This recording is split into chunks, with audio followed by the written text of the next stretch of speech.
Assalamu alaikum. Hello friends. Your page is active and earning and you are not eligible to earn yet.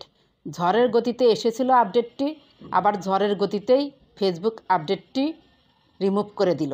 চলুন কোথায় এসেছিল সেই আপডেটটি দেখে নেই। আমি আমার পেজে চলে এসেছি। বাম পাশে দেখতে পাচ্ছেন প্রোফাইল আইকন, ক্লিক করুন।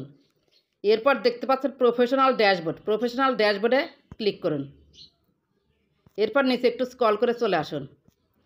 দেখতে পাচ্ছেন পেজ রিকমেন্ডেশন, পেজ রিকমেন্ডেশনে ক্লিক করুন। এখানে নিচে একটা অপশন ছিল মনিটাইজেশন অপশন, মনিটাইজেশন অপশনটা কিন্তু নেই। এখানে যদি আমি ক্লিক করি, এই যে দেখুন অন্য কিছু দেখাচ্ছে। এখানে কিন্তু সেই আপডেটটি এসেছিল, যে আপডেটটির কারণে আমরা সবাই খুব টেনশানে পড়ে গিয়েছিলাম যে পেজে কোনো সমস্যা হয়েছে কিনা বা প্রোফাইলে কোনো সমস্যা হয়েছে কিনা, মানে নানান ধরনের টেনশানে পড়ে গিয়েছিলাম। যাই হোক, আপডেটটি ফেসবুক রিমুভ করে দিয়েছে। আপনার ফেসবুক প্রোফাইল বা পেজে যদি চেক করে দেখেন তাহলে দেখবেন এই নতুন আপডেটটি আর নেই। ফেসবুক 2024 সালের শেষের দিকে এসে নতুন নতুন আপডেট দিচ্ছে।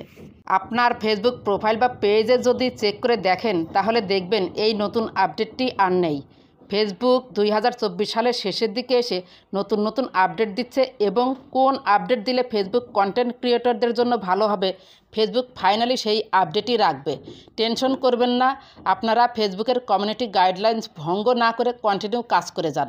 যাই হোক, আপনারা যারা এই আপডেটগুলো পেয়েছিলেন চেক করে দেখুন চলে গিয়েছে, সবারই এই আপডেট চলে গিয়েছে। আর যারা পাননি তাদের এই আপডেটটি স্থায়ীভাবে রাখবে না দেখে আপনাদের দেয়নি। এই আপডেটটি নিয়ে সবাই খুব টেনশনে পড়ে গিয়েছিলেন, আপনাদের টেনশন ফেসবুক নিজেই দূর করে দিল। এই মুহূর্তে ফেসবুক যতই আপডেট দিক, আপনাদের কিছু সতর্কতা অবলম্বন করে কাজ করে যেতে হবে। 1 নম্বর পয়েন্ট হচ্ছে নিয়মিত ফেসবুকে শিডিউল অনুযায়ী পোস্ট দিবেন, তবে রিলস দিবেন বেশি বেশি। 2 নম্বর পয়েন্ট হচ্ছে ফেসবুকের কমিউনিটি গাইডলাইন্স ভঙ্গ করে কোনো পোস্ট করবেন না। 3 নম্বর পয়েন্ট হচ্ছে প্রোফাইল বা পেজটিকে রিকমেন্ডেশনে রাখার চেষ্টা করবেন। 4 নম্বর পয়েন্ট হচ্ছে বাধ্যতামূলকভাবে নিয়মিতভাবে লাইভ করবেন। 5 নম্বর পয়েন্ট হচ্ছে অরিজিনাল এবং ভালো কোয়ালিটির কন্টেন্ট পোস্ট করবেন। 6 নম্বর পয়েন্ট হচ্ছে একই পোস্ট দ্বিতীয়বার প্রোফাইল বা পেজে আপলোড করবেন না। লাস্ট পয়েন্ট হচ্ছে প্রতিদিন সকালে এবং রাতে হেল্প সাপোর্ট চেক দিবেন।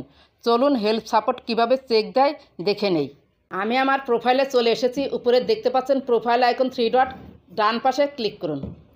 এরপর নিচে একটু স্ক্রল করুন, দেখতে পাচ্ছেন help and support, help and সাপোর্টে ক্লিক করুন। তারপর দেখতে পাচ্ছেন সাপোর্ট ইনবক্স, সাপোর্ট ইনবক্সে ক্লিক করুন। এরপর দেখতে পাচ্ছেন এখানে 2টি অপশন, রিপোর্টস অ্যাবাউট আদার্স, এই রিপোর্টস অ্যাবাউট আদার্সে ক্লিক করুন। দেখতে পাচ্ছেন নো রিপোর্টস, এখানে যদি কোনো রিপোর্ট ধরে থাকে সেগুলো ডিলিট করবেন। ব্যাকে চলুন। এরপর দেখতে পাচ্ছেন ইওর অ্যালার্টস, ইওর অ্যালার্টসে ক্লিক করুন। এখানেও যদি কোনো পোস্ট ধরে থাকে সেটা ডিলিট করে দিবেন। ডিলিট করার অপশন আছে, সুন্দর করে নিজেই ডিলিট করতে পারবেন। আশা করি active and earning and you are not eligible to earn it আপডেটটি কেন চলে গেল বুঝতে পেরেছেন। আশা করি ভিডিওটি ভালো লেগেছে।